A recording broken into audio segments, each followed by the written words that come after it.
Stop trying to do every spiritual work as a chosen.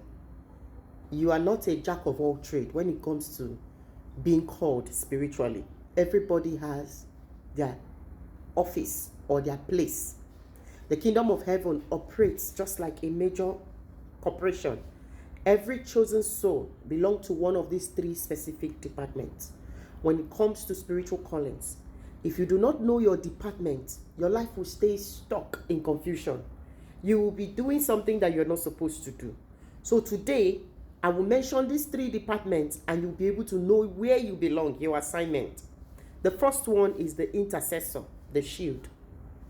The job of the intercessor, they are like the security of the department. They are like the patrols, border patrol, the gatesman. They call them the spiritual gatesman.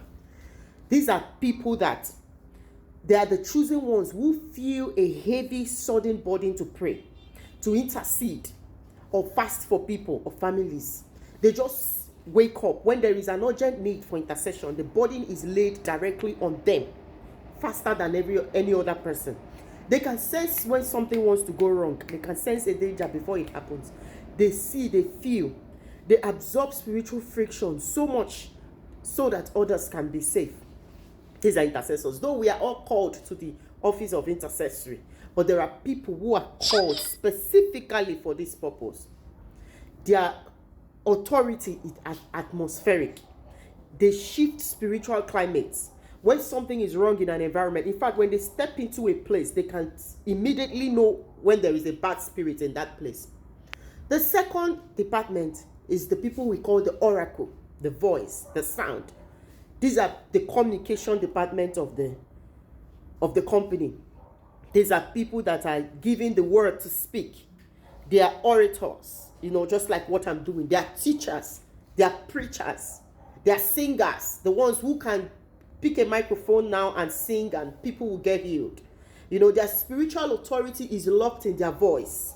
When they keep short, they have no power. When they open their mouth, they release power and authority. They are sent to release a sound, a song, a raw word, fire, prayer.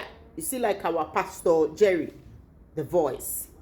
When they release these sounds, they break chains, they heal trauma, they give direction to the lost. Because their power is in their mouth, the enemy usually attacks their voice.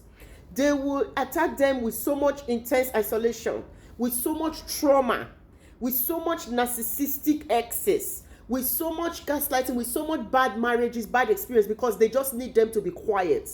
They will attack them with so much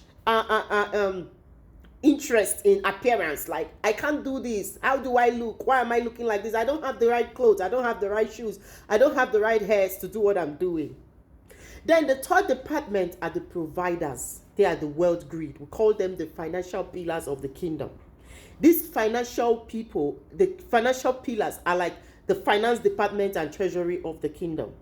These ones are not called to preach in public. You can barely see them talk, or see them display any authority in public. In fact, their primary purpose is to push the kingdom of God financially. They can see businesses where every other person is not seeing businesses. They see opportunities. The universe has blessed them financially with the power to make wealth. That whatever they touch yields wealth because they are kingdom financiers. They take care of the community, they build the sanctuary, they carry resource authority. Yes, it is possible to be a voice and at the same time a kingdom financier. It is possible to be a voice and at the same time an intercessor. It is possible to do all these three, but within you, there is one specific major in your call, and this is where you need to find out. So look within yourself, ask yourself, am I here to protect? Am I here to speak? Or am I here to provide? Once you find your path, the confusion lessens. At least, no matter how you are called to sing, to speak, even if you find yourself interceding for believers, you know your major department. This will help you to remove every confusion that may surround your call. So look within you and ask yourself,